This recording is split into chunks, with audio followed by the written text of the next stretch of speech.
Fold the A4 paper in half and cut.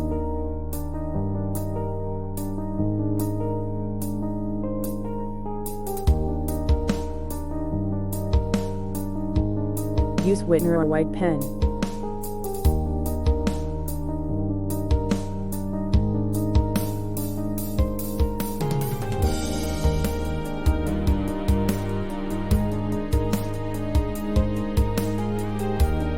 Take the paper according to your card size.